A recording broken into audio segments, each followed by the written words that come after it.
നിർമ്മല ഹൃദയനാഥനും പിശാചുക്കളുടെ പരിശ്രമവുമായ വിശുദ്ധ ഔസേപ്പ് പിതാവേ, ഞങ്ങൾക്ക് വേണ്ടി പ്രാർത്ഥിക്കണമേ. ഈശോ മിശിഹായ്ക്ക് സ്തുതിയായിരിക്കട്ടെ. എല്ലാവർക്കും സുഖമാണെന്ന് കരുതുന്നു. എൻ്റെ ലാസ്റ്റത്തെ വീഡിയോയ്ക്ക് ശേഷം കുറേ ദിവസങ്ങൾ കഴിഞ്ഞിട്ടാണ് കേട്ടോ ഞാനൊരു വീഡിയോ ആയിട്ട് നിങ്ങളുടെ മുമ്പിൽ വരുന്നത്. അതിന് ചെറിയൊരു കാരണമുണ്ട്. വേറൊന്നുമല്ല, മുൻപത്തെ വീഡിയോയിൽ ഞാൻ നിങ്ങളുടെ അടുത്ത് സൂചിപ്പിച്ചിട്ടുണ്ടായിരുന്നു ഔസേപ്പ് പിതാവിനെ പറ്റി എനിക്ക് കുറച്ച് കാര്യങ്ങൾ ഷെയർ ചെയ്യണം എന്നുണ്ടെന്ന്. അപ്പം ഔസേപ്പ് പിതാവിനോട് എനിക്കൊരു സ്നേഹം വന്നു തുടങ്ങിയത്, ഞാൻ പ്രാർത്ഥിക്കാൻ തുടങ്ങിയത് നിർമ്മല ഹൃദയനാഥനായ ഔസേപ്പ് പിതാവിൻ്റെ രൂപമാണ് കേട്ടോ ഇത്. അപ്പം നിർമ്മല ഹൃദയനാഥനായ ഔസേപ്പ് പിതാവിനെ ഞാൻ എങ്ങനെയാണ് അറിഞ്ഞത് എന്നിങ്ങനെയുള്ള കാര്യങ്ങളൊക്കെ ഷെയർ ചെയ്യണം. കാരണം കഴിഞ്ഞ തവണ ഞാൻ മാതാവിനെ പറ്റി പറഞ്ഞപ്പം നെക്സ്റ്റ് ടൈം എന്നാൽ ഔസേപ്പ് പിതാവിനെ പറ്റി ഈ കാര്യങ്ങളൊക്കെ നിങ്ങളുടെ അടുത്ത് പറയാവുന്നത് ഇരിക്കുമായിരുന്നു.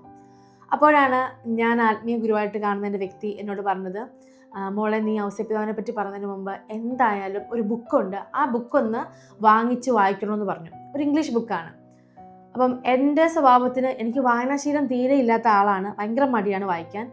പിന്നെയും ഞാൻ എൻ്റെ ജീവിതത്തിൽ കുറച്ച് മാറ്റങ്ങളൊക്കെ വന്നു കഴിഞ്ഞപ്പം അടുത്തിടെയാണ് കുറേ സെയിൻസിൻ്റെ ഒക്കെ ബുക്സൊക്കെ വാങ്ങിച്ച്, അതുപോലെ തന്നെ കുറച്ച് മെസ്സേജസ് ബുക്സൊക്കെ എൻ്റെ കയ്യിലുണ്ടെന്ന് നിങ്ങൾക്കറിയാം, ഞാനത് നിങ്ങളുടെ അടുത്ത് ഷെയർ ചെയ്തിട്ടുള്ളതാണ്. അപ്പോൾ ആ ബുക്സൊക്കെ വാങ്ങിച്ച് വായിക്കാൻ തുടങ്ങിയത്. അതിൽ തന്നെ കുറച്ച് ബുക്സ് മാത്രമാണ് ഞാനൊന്ന് കംപ്ലീറ്റ് ചെയ്തത്, ബാക്കി പെൻഡിങ്ങാണ്. അപ്പോൾ അതുകൊണ്ട് വേറെ ഒരു ബുക്കും കൂടെ വാങ്ങിച്ച് വായിക്കാൻ എൻ്റെ സ്വഭാവത്തിന് ഇൻട്രസ്റ്റ് ഞാൻ ചെയ്യാത്തതാണ്. പക്ഷേ ആ പറഞ്ഞ വ്യക്തിയെ ഞാൻ ഒരുപാട് ബഹുമാനിക്കുന്നത് കൊണ്ടും ഔസേപ്പ് പിതാവിനെ പറ്റി പറയുന്നതിന് മുമ്പ് എന്താണെങ്കിലും ഈ ബുക്കൊന്ന് വായിക്കണം എന്ന് പറഞ്ഞതുകൊണ്ടും ഓക്കെ, എന്താണെങ്കിൽ ആ ബുക്ക് വാങ്ങിക്കാമെന്ന് കരുതി ഞാനിത് നോക്കി. നാട്ടിലൊന്നും ആ ബുക്ക് അവൈലബിൾ അല്ല. ഇവിടെ നോക്കിയപ്പം ആമസോണിൽ മാത്രം അത് കിട്ടും. അപ്പോൾ US ആമസോണിൽ നിന്ന് അത് വരണം. അതുകൊണ്ട് തന്നെ ഒരു 10-12 ദിവസം എടുത്തു എൻ്റെ കയ്യിൽ ബുക്ക് കിട്ടാൻ വേണ്ടി. അപ്പം ഞാൻ ഓൾമോസ്റ്റ് വായിച്ചു തീർത്തു. ഇനി ഒരു ചാപ്റ്ററും കൂടെ പെൻഡിങ് ഉള്ളൂ. അപ്പം ഈ ബുക്കിൻ്റെ പേര് ദ 3 ഹാർട്ട്സ് എന്നാണ്. Apparitions of Jesus, Mary and Joseph from the Amazon. അപ്പം ഈ ബുക്ക് എന്ന് പറയുന്നത് നമ്മുടെ ബ്രസീലിലെ ആമസോൺ കാടുകൾക്കടുത്തുള്ള ഒരു ഇറ്റാപ്പിരങ്ക എന്നുള്ള സ്ഥലത്ത് എഡ്സൺ ഗ്ലോബർ എന്ന് പറയുന്ന ഒരു 22കാരനും അവൻ്റെ മദറിനും ഈശോയും മാതാവും ഔസേപ്പ് പിതാവും പ്രത്യക്ഷപ്പെട്ട് നൽകിയ സന്ദേശങ്ങളെക്കുറിച്ചിട്ടുള്ള അതിൻ്റെ ഒരു സമാഹാരമാണ്. അപ്പം ഡോക്ടർ മാർക്ക് മിറാവെല്ലി എന്ന് പറയുന്ന ഒരു വ്യക്തിയാണ് ഇതിൻ്റെ ഓതർ. അപ്പം ഇദ്ദേഹം ഒരു അമേരിക്കൻ കത്തോലിക്ക ദൈവശാസ്ത്രജ്ഞനാണ്. പ്രത്യേകിച്ച് പരിശുദ്ധ കന്യകാമറിയത്തെക്കുറിച്ചുള്ള ദൈവശാസ്ത്രമായ മരിയോളജിയിൽ വിദഗ്ധനാണ്. അപ്പം ഈ ഓതർ എഡ്സൺ ഗ്ലോബറിനെ ഡയറക്റ്റ് ഇൻ്റർവ്യൂ ചെയ്ത് വിവരങ്ങളൊക്കെ കളക്ട് ചെയ്ത് അതിൽ വിശദമായ പഠനം നടത്തിയതിന് ശേഷമാണ് ഈ ബുക്ക് എഴുതിയിരിക്കുന്നത്. ഈ ബുക്ക് വായിച്ചു കഴിഞ്ഞപ്പോൾ എനിക്ക് ശരിക്കും വിഷമം തോന്നി. കാരണം വേറൊന്നുമല്ല, ഏകദേശം 30 വർഷങ്ങൾക്ക് മുമ്പ് 1994, 2001 കാലയളവിലാണ് എഡ്സൺ ഗ്ലോബറിനും മദറിനും ഈ പ്രത്യക്ഷീകരണങ്ങൾ നടന്നിരിക്കുന്നത്. അപ്പോൾ ഇപ്പോൾ ആ പയ്യൻ ജീവിച്ചിരിപ്പില്ല കേട്ടോ. പക്ഷേ ഈ ഒരു സംഭവത്തെ പറ്റിയോ ഈ സന്ദേശങ്ങളെ പറ്റിയോ ഈ ബുക്കിനെ പറ്റിയോ ഒന്നും ഇന്നേ വരെ എനിക്കറിയത്തില്ലായിരുന്നു. എൻ്റെ കാര്യം പോട്ടെ. പക്ഷേ കേരളത്തിലുള്ള അച്ഛന്മാർ, സിസ്റ്റേഴ്സ് ഉൾപ്പെടെ എത്ര പേർക്ക് ഇതിനെപ്പറ്റി അറിവുണ്ടെന്നുള്ളത് എനിക്കറിയില്ല. കാരണം ഈ ഓതർ ഈ ബുക്ക് എഴുതിയിരിക്കുന്നത് ബ്രസീലിലുള്ള ജനങ്ങൾക്ക് വേണ്ടി മാത്രമല്ല, ലോകം മുഴുവനുമുള്ള ജനങ്ങൾ ഇത് അറിയുന്നതിന് വേണ്ടി കൂടിയാണ്, ഈ സന്ദേശങ്ങൾ അവരിലേക്ക് എത്തുന്നതിന് വേണ്ടി കൂടിയാണ്. കാരണം ഇന്നത്തെ കാലഘട്ടത്തിൽ ഈ സന്ദേശങ്ങൾ വളരെയധികം പ്രാധാന്യം അർഹിക്കുന്നുണ്ട്. ഇതിൽ മെയിനായിട്ട് പ്രതിപാദിക്കുന്നത് ദിവ്യകാരുണ്യ ആരാധനയിലുള്ള ആവശ്യകത, ജപമാലയുടെ പ്രാധാന്യം, അതുപോലെ തന്നെ നമ്മുടെ ജീവിതത്തിൽ വിനയവും ശുദ്ധിയും പാലിക്കേണ്ടതിൻ്റെ ആവശ്യകത. അതുപോലെ തന്നെ മറ്റൊരു ഇമ്പോർട്ടൻ്റ് കാര്യം പറയുന്നത് ഔസേപ്പ് പിതാവിൻ്റെ നിർമ്മല ഹൃദയത്തോടുള്ള ഭക്തി.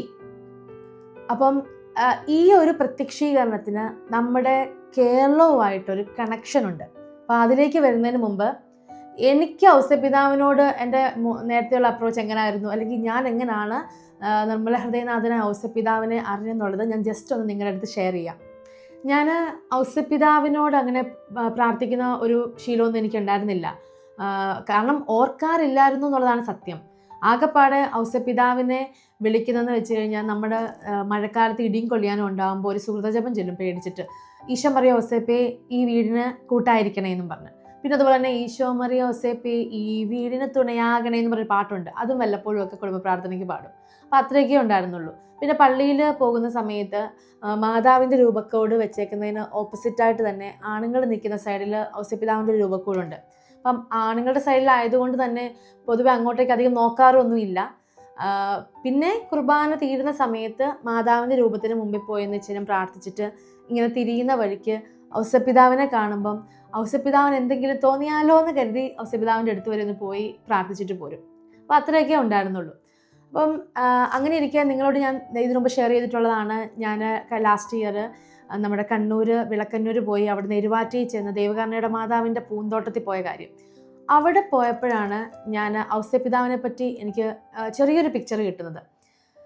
നിർമ്മല ഹൃദയനാഥനായ ഔസേപ്പിതാവിനെ പറ്റി ഞാൻ കേൾക്കുന്നത് അവിടെ വെച്ചാണ്. അപ്പോൾ അവിടെ ചെല്ലുമ്പം അവിടെ നിർമ്മല ഹൃദയനാഥനായ ഔസേപ്പിതാവിൻ്റെ വലിയൊരു രൂപം വെച്ചിട്ടുണ്ട്. അതുപോലെ തന്നെ ചാപ്പലിനകത്ത് കുമ്പസാര ചാപ്പലിനകത്ത് ഈ ഔസേപ്പിതാവിൻ്റെ ഒരു ഛായാചിത്രം, വലിയ ചിത്രം വെച്ചിട്ടുണ്ട്. ഔസേപ്പിതാവിൻ്റെ ഒരു സ്റ്റാച്യു പുറത്തും കാണാൻ പറ്റും നമുക്ക് അതിൻ്റെ ചാപ്പലിൻ്റെ മുറ്റത്തായിട്ട്. അപ്പം അവിടെ വെച്ച് ഞാൻ സംസാരിച്ചപ്പം എൻ്റെ അടുത്ത് ഞാൻ അറിഞ്ഞു ഔസേപ്പിതാവിനെ ഞാൻ പൊതുവെ കണ്ടിരുന്നത് ഒരു പ്രായമുള്ള വ്യക്തിയായിട്ടായിരുന്നു. പൊതുവെ നമ്മൾ ഒരു കാണുന്ന രൂപങ്ങളിലൊക്കെ ആണെങ്കിലും ഞാൻ ഒരു കഷണ്ടിയുള്ള ഉണ്ണീശോ ഇങ്ങനെ എടുത്തുകൊണ്ട് നിൽക്കുന്ന ഒരു ഔസേപ്പിതാവിനെ നമ്മൾ കണ്ടിട്ടുണ്ട്. ചില സ്റ്റാച്യൂസിലൊക്കെ അധികം പ്രായമില്ലാത്തതുകൊണ്ട്, പക്ഷേ എൻ്റെ മനസ്സിൽ കയറി കൂടിയിരുന്നത് ഔസേപ്പിതാവ് ഒരു പ്രായമുള്ള വ്യക്തി എന്നുള്ളതാണ്. അവിടെ വെച്ച് ഞാൻ അറിഞ്ഞു ഔസേപ്പിതാവിന് ഈശോ ജനിക്കുന്ന ആ സമയത്ത് ഔസേപ്പിതാവിന് 28 or 29 വയസ്സേ ഉണ്ടായിരുന്നുള്ളൂ. ഔസേപ്പിതാവ് നല്ല സുന്ദരനായിട്ടുള്ള ആരോഗ്യമുള്ള ഒരു ചെറുപ്പക്കാരനായിരുന്നു. അപ്പം നിർമ്മല ഹൃദയനാഥൻ്റെ ഒരു കുഞ്ഞു രൂപം എനിക്ക് വേണമെന്ന് പറഞ്ഞിട്ട് ഞാൻ അങ്ങനെ അത് വാങ്ങിച്ചതാണ്. നാട്ടിലെ എൻ്റെ വീട്ടിൽ ഒരെണ്ണം വെച്ചിട്ടുണ്ട്. ഞാൻ ഓസ്ട്രേലിയക്ക് പോകുന്നപ്പോൾ ഒരു രൂപം കൊണ്ടുവന്നു. അങ്ങനെ ആ രൂപമാണ് കേട്ടോ ഈ ഇരിക്കുന്നത്. അപ്പം എന്താണ് ഞാൻ മുൻപ് പറഞ്ഞ ആ നിർമ്മല ഹൃദയനാഥൻ്റെ ആ ഒരു രൂപം നമ്മുടെ ഈ 30 വർഷം മുമ്പ് നടന്ന ബ്രസീലിലെ ആ ഒരു പ്രത്യക്ഷീകരണവും തമ്മിലുള്ള ഒരു ബന്ധമെന്ന് വെച്ച് കഴിഞ്ഞാൽ, ഔസേപ്പിതാവിൻ്റെ നിർമ്മല ഹൃദയത്തോടുള്ള ഭക്തിയെപ്പറ്റി പ്രതിപാദിക്കുന്ന കാര്യം ഞാൻ പറഞ്ഞു അല്ലേ ഈ ബുക്കിൽ. അപ്പം അന്ന് എഡ്സൺ ഗ്ലോബറിന് ഔസേപ്പിതാവിൻ്റെ നിർമ്മല ഹൃദയം കാട്ടിക്കൊടുത്തു. ഓക്കെ, ഈ നിർമ്മല ഹൃദയമുള്ള ഔസേപ്പിതാവിനെ ഇത്രയും വർഷങ്ങൾക്ക് ശേഷം ദൈവകരുണയുടെ മാതാവ്, അതായത് ജപമാലനാഥയായ സമാധാന രാജ്ഞിയും ദൈവകരുണയുടെ മാതാവുമായ പരിശുദ്ധ അമ്മ ഈ നിർമ്മല ഹൃദയനാഥനെ പറഞ്ഞു കൊടുത്ത് വരപ്പിച്ചു. അതായത് ഒരു പയ്യനെ ഒരു ഉപകരണമാക്കി മാറ്റിക്കൊണ്ട് സ്വർഗീയ സന്ദേശങ്ങൾ ഭൂമിയിലേക്ക് നൽകുകയായിരുന്നു. അപ്പോൾ ആ സന്ദേശങ്ങൾ നൽകുന്ന കൂട്ടത്തിൽ ഔസേപ്പിതാവിനെ പറ്റി പറഞ്ഞൊരു കാര്യമാണ്, ഔസേപ്പിതാവിൻ്റെ നിർമ്മല ഹൃദയനാഥനായ ഔസേപ്പിതാവിനെ പറഞ്ഞ് അമ്മ വരപ്പിച്ച് വച്ചിട്ടുള്ള ഛായാചിത്രമാണ് അവിടെ ദൈവകരുണയുടെ മാതാവിൻ്റെ പൂന്തോട്ടത്തിൽ പാമ്പ്ലാനി പിതാവ് ബ്ലെസ് ചെയ്ത് അവിടെ സ്ഥാപിച്ചിരിക്കുന്നത്. ഇത് സ്ഥലം നമുക്കറിയാം, മേരിഗിരി തലശ്ശേരി അതിരൂപതയിലെ മേരിഗിരി ഇടവകയിൽ എരുവാറ്റി എന്ന് പറഞ്ഞ സ്ഥലത്ത് ദൈവകരുണയുടെ മാതാവിൻ്റെ പൂന്തോട്ടത്തിലാണ്. അപ്പോൾ നിങ്ങളൊന്ന് ഓർത്ത് നോക്കി, 30 വർഷം മുമ്പ് എഡ്സൺ ഗ്ലോബർ കണ്ട നിർമ്മല ഹൃദയം, ആ നിർമ്മല ഹൃദയത്തിന് ഉടമയായ നിർമ്മല ഹൃദയനാഥനായ ഔസേപ്പിതാവിനെ ജപമാലനാഥയായ സമാധാന രാജ്ഞിയും ദൈവകരുണയുടെ മാതാവുമായ അമ്മ ഒരു പയ്യനെ ഒരു ഉപകരണമാക്കി മാറ്റിക്കൊണ്ട് ആ ഒരു ഛായാചിത്രം വെളിപ്പെടുത്തി കൊടുത്തു. പിന്നെ രണ്ടാമത്തെ 2 കാര്യങ്ങളുടെ പൂർത്തീകരണമാണ് ഈ ഒരു സ്ഥലത്ത് ദൈവകരുണയുടെ മാതാവിൻ്റെ പൂന്തോട്ടം നടന്നേക്കുന്നത്. ഒന്ന് ഈ സംഭവം, രണ്ടാമത്തേത് ഞാൻ മുൻപ് നിങ്ങളുടെ അടുത്ത് സൂചിപ്പിച്ചിട്ടുള്ളതാണ്. അതായത് ഏകദേശം 100ഓളം വർഷങ്ങൾക്ക് മുമ്പ് നമ്മുടെ ദൈവകരുണ തന്നെയായ ഈശോ ഫൗസ്റ്റീനയിലൂടെ തുടങ്ങി വെച്ച സംരംഭത്തിൽ നമുക്കറിയാം, ഫൗസ്റ്റീന ഡയറിയിൽ ഇതെല്ലാം വെളിപ്പെടുത്തി എഴുതി വെച്ചിട്ടുണ്ട്. അതിൽ 1746 ഖണ്ഡികയിൽ ദൈവകരുണയുടെ മാതാവിനെ പറ്റി വെളിപ്പെടുത്തുന്ന ഭാഗമുണ്ട്. അപ്പം അന്ന് ഫൗസ്റ്റീന അത് ആ ഡയറിയിൽ കുറിച്ച് വെച്ചിട്ടേ ഉണ്ടായിരുന്നുള്ളൂ. 100ഓളം വർഷങ്ങൾക്ക് ശേഷം ജപമാലനാഥയായ സമാധാന രാജ്ഞി മാതാവ് ദൈവകരുണയുടെ മാതാവിനെ വെളിപ്പെടുത്തുകയും ആ ദൈവകരുണയുടെ മാതാവിൻ്റെ ഛായാചിത്രം ഈ പയ്യനിലൂടെ അത് പറഞ്ഞു കൊടുത്തത് വരപ്പിക്കുകയും ചെയ്തു. ആ ഛായാചിത്രവും പാമ്പ്ലാനി പിതാവ് ബ്ലെസ് ചെയ്ത് ആ പൂന്തോട്ടത്തിൽ സ്ഥാപിച്ചിട്ടുണ്ട്. അപ്പോൾ ഒന്ന് ഓർത്ത് നോക്കി, ഈ വർഷങ്ങൾക്ക് മുമ്പ് നടന്ന ഈ 2 സംഭവങ്ങളുടെ, ഈ 2 കാര്യങ്ങളുടെ പൂർത്തീകരണം, ഇതിൻ്റെ കോണ്ടാക്ട് പോയിൻ്റാണ് എരുവാറ്റിയിലെ ദൈവകരുണയുടെ മാതാവിൻ്റെ പൂന്തോട്ടം. ഈ സംഭവം നടന്നിരിക്കുന്നത് ഉള്ളത് നമ്മുടെ കൊച്ചു കേരളത്തിലാണെന്ന് നിങ്ങൾ മനസ്സിലാക്കണം. ഇന്നത്തെ ഈ കാലഘട്ടത്തിൽ സ്വർഗം ഔസേപ്പിതാവിൻ്റെ അതിപരിശുദ്ധമായ നിർമ്മല ഹൃദയത്തോടുള്ള ഭക്തിയും സമർപ്പണവും ആത്മാർത്ഥമായിട്ട് ആഗ്രഹിക്കുന്നു. ഈ 30 വർഷങ്ങൾക്ക് മുമ്പ് എഡ്സൺ ഗ്ലോബറിനെ കാട്ടിക്കൊടുത്ത ആ നിർമ്മല ഹൃദയമില്ലേ, അതായത് ലില്ലിപ്പൂക്കളാൽ വലയം ചെയ്യപ്പെട്ട അകത്ത് എമ്മും കുരിശുമുള്ള മാതാവിനെയും കുരിശ് ഈശോയും സൂചിപ്പിക്കുന്നു. ഈശോയും മാതാവും നിറഞ്ഞു നിൽക്കുന്ന ആ ഹൃദയം, ആ നിർമ്മല ഹൃദയത്തോടുള്ള ഈ വണക്കം ലോകം വേണ്ട വിധം ഏറ്റെടുക്കാത്തതിനാലാണ് ഇന്ന് നിർമ്മല ഹൃദയനാഥനായിട്ട് സ്വർഗം ഔസേപ്പിതാവിനെ നമുക്ക് പരിചയപ്പെടുത്തി തന്നേക്കുന്നത്. നമുക്കറിയാം ആരാധന ദൈവത്തിന് മാത്രമുള്ളതാണ്.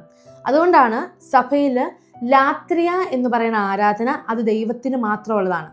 ഇനിയും അതിൻ്റെ അനന്തമായ രീതി താഴെ നിൽക്കുന്ന ഒരു വണക്കം, ആ വണക്കമാണ് നമ്മൾ പരിശുദ്ധ അമ്മയ്ക്ക് കൊടുക്കുന്നത്. അത് ഹൈപ്പർ ധൂളിയ എന്നാണ് പറയുന്നത്. ഇനിയും അതിൻ്റെ താഴെയുള്ള പ്രോട്ടോ ധൂളിയ എന്ന് പറയുന്ന വണക്കമാണ് വിശുദ്ധ ഔസേപ്പിതാവിന് കൊടുക്കുന്നത്. ഇനിയും അതിൻ്റെ താഴെ ധൂളിയ എന്ന് പറയുന്ന വണക്കമാണ് ബാക്കിയുള്ള വിശുദ്ധർക്കും മാലാഖമാർക്കുമുള്ള വണക്കം ധൂളിയ എന്നാണ് അറിയപ്പെടുന്നത്. അപ്പം ധൂളിയായ്ക്കും ഹൈപ്പർ ധൂളിയായ്ക്കും ഇടയിൽ നിൽക്കുന്ന പ്രോട്ടോ ധൂളിയ എന്ന് പറയുന്ന ഒരു വണക്കമാണ് ഔസേപ്പിതാവിന് കൊടുക്കുന്നത്. ഒന്ന് ഓർത്ത് നോക്കി, ദൈവം കഴിഞ്ഞാൽ പരിശുദ്ധ അമ്മ കഴിഞ്ഞിട്ടുള്ള ഔസേപ്പിതാവിനുള്ള വണക്കം, അതിന് ശേഷമാണ് വിശുദ്ധരും മാലാഖമാരും ഒക്കെ വരുന്നത്. ജോൺ പോൾ II മാർപ്പാപ്പയും അതുപോലെ തന്നെ ലെയോ 13 മാർപ്പാപ്പയും വിശുദ്ധരിൽ ഏറ്റവും ഉന്നതൻ ഔസേപ്പിതാവാണെന്ന് പഠിപ്പിക്കുന്നുണ്ട്. അതുകൊണ്ടാണ് നമ്മുടെ സഭയിൽ, കത്തോലിക്ക സഭയിൽ ഈ പ്രോട്ടോ ധൂളിയ എന്ന് പറയുന്ന വണക്കം ഔസേപ്പിതാവിന് പ്രത്യേകമായ രീതിയിൽ കൊടുത്തിരിക്കുന്നത്. അപ്പം ബാക്കിയുള്ള വിശുദ്ധരെ എല്ലാം അപേക്ഷിച്ച് നോക്കുമ്പോൾ അതിൻ്റെ എല്ലാം മേലെ വിശുദ്ധരുടെ വിശുദ്ധനായിട്ട് എല്ലാ മാലാഖമാരെക്കാളും മുകളിൽ നിൽക്കുന്ന ആളാണ് ഔസേപ്പിതാവ്. പക്ഷേ അത്രയും ആ ഒരു രീതി നമ്മൾ ഔസേപ്പിതാവിനെ കാണുന്നുണ്ടോ, അത്രയും ഒരു ഭക്തി നമ്മൾ ഔസേപ്പിതാവിന് കൊടുക്കുന്നുണ്ടോ നമ്മൾ ചിന്തിക്കണം. ആക്ച്വലി ഈ ബുക്ക് വായിച്ചു കഴിഞ്ഞപ്പം 30 വർഷം മുമ്പ് എഡ്സൺ ഗ്ലോബറിലൂടെ സ്വർഗം നമുക്ക് തന്നിരിക്കുന്ന കാര്യങ്ങൾ നമ്മൾ എത്ര പേര് അറിഞ്ഞിട്ടുണ്ട്? എന്തിന്? ഔസേപ്പിതാവിൻ്റെ നിർമ്മല ഹൃദയത്തെ നമ്മൾ വേണ്ട വിധം ഭക്തിപൂർവ്വം കാണാത്തത് കൊണ്ടല്ലേ ഇപ്പം നിർമ്മല ഹൃദയ നാഥനായിട്ട് തന്നെ ഔസേപ്പിതാവിനെ നമുക്ക് പരിചയപ്പെടുത്തി തന്നിരിക്കുന്നത്. അതും നമ്മുടെ ഭാഗ്യം നോക്കണേ, നമ്മുടെ കേരളത്തിൽ. അപ്പം ഞാൻ വിചാരിച്ചു എനിക്ക് പറ്റുന്ന രീതിയിൽ ഈ കാര്യങ്ങളൊക്കെ മാക്സിമം ആൾക്കാരിലോട്ട് എത്തിക്കുക. എൻ്റെ പേഴ്സണൽ ജേർണിയിൽ ഞാൻ ഔസേപ്പിതാവിനെ പറ്റി ഒരു പഠനം പോലെ ചെയ്യാനാണ് ഉദ്ദേശിക്കുന്നത്. അതുകൊണ്ട് ഒരു 15 മിനിറ്റ് അല്ലെങ്കിൽ 20 മിനിറ്റ് താഴെ നിൽക്കുന്ന വീഡിയോസായിട്ട് ചെയ്തുകൊണ്ട് അത് നിങ്ങളുടെ അടുത്തും ഷെയർ ചെയ്ത് നമുക്ക് മുന്നോട്ട് പോകാം. എൻ്റെ മുമ്പുള്ള വീഡിയോ ഒക്കെ 1 മണിക്കൂർ 45 മിനിറ്റും ഒക്കെയാണ്. അപ്പം നിങ്ങളുടെ ബിസി ലൈഫിൽ അത്രയും ടൈമൊക്കെ കാണാൻ ബുദ്ധിമുട്ടായിരിക്കും. അതുകൊണ്ടാണ് നമുക്ക് കുഞ്ഞു വീഡിയോസായിട്ട് കുറേ വീഡിയോസ് ചെയ്യാനുണ്ട്. കാരണം നമ്മൾ ഔസേപ്പിതാവിനെ പറ്റി A to Z കാര്യങ്ങൾ കാണാൻ പോവുകയാണ്.